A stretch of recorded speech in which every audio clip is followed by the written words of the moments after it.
రోజు రోజుకు మానవ సంబంధాలు మంట కలిసిపోతున్నాయి. చిన్న చిన్న విషయాలకే కొందరు విపరీతమైన కోపం తెచ్చుకొని ప్రాణాల మీదకు తెచ్చుకుంటున్నారు. లేకపోతే అయిన వాళ్ళ ప్రాణాలనే తీస్తున్నారు.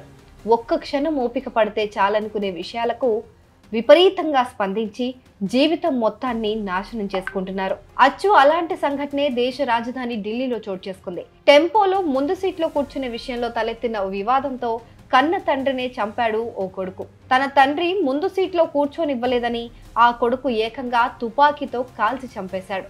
ఈ ఘటన స్థానికంగా తీవ్ర కలకలం సృష్టించింది.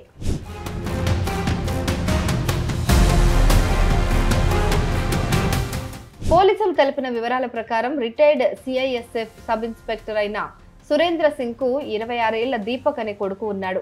ఇటీవల పదవీ విరమణ పొందిన సురేంద్ర సింగ్ ఢిల్లీ నుంచి తన సొంత ఊరు ఉత్తరాఖండ్ కు మారాలని నిర్ణయించుకున్నాడు. తమ లగేజీని తరలించడానికి ఒక టెంపోను అద్దెకు మాట్లాడుకున్నారు. గురువారం సాయంత్రం 7:30 గంటల సమయంలో కుటుంబం మొత్తం సామాన్లను టెంపోలోకి ఎక్కించారు. అలా ప్రయాణానికి సిద్ధమయ్యారు.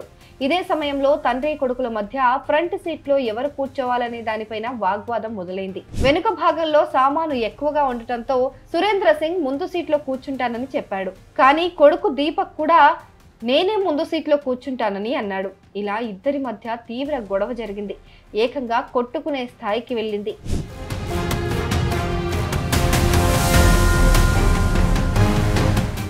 ఈ క్రమంలోనే ఆగ్రహంతో ఊగిపోయిన దీపక్ తన తండ్రికి చెందిన లైసెన్స్డ్ గన్ తీసుకొని అత్యంత దగ్గర నుంచి అతనిపై కాల్పులు జరిపాడు. బుల్లెట్ సురేంద్ర సింగ్ ఎడమ చెంప నుంచి లోపలికి దూసుకెళ్లింది. దీంతో అతను అక్కడికక్కడే కుప్పకూలిపోయాడు. చుట్టుపక్కల వారు తుపాకీ శబ్దం విని సంఘటనా స్థలానికి పరిగెత్తుకుంటూ వచ్చారు. కొడుకే కాల్చినట్లు గుర్తించిన స్థానికులు దీపక్ ను పట్టుకున్నారు. ఆ పైన తీవ్రంగా గాయపడిన సురేంద్ర సింగ్ ను హుటాహుటిన ఆసుపత్రికి తరలించారు. కానీ ఆయన అప్పటికే ప్రాణాలను కోల్పోయినట్లు వైద్యులు ధృవీకరించారు.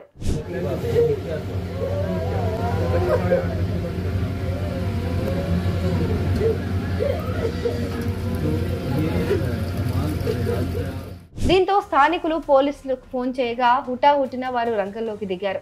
వెంటనే ఘటనా స్థలానికి చేరుకొని దీపక్ ను అరెస్ట్ చేశారు. హత్యకు ఉపయోగించిన తుపాకీ 11 లైవ్ కార్ట్రిడ్జ్లను పోలీసులు స్వాధీనం చేసుకున్నారు. దీపక్ పైన హత్య కేసు నమోదు చేసి విచారణ చేస్తున్నారు. ఈ హత్య క్షణికావేశంలో జరిగినట్లు పోలీసులు ప్రాథమికంగా నిర్ధారించారు. కేవలం ముందు సీటు విషయంలో జరిగిన చిన్నపాటి గొడవ ఇంతటి విషాదానికి దారితీయడం అందరినీ షాక్ గురి చేసింది.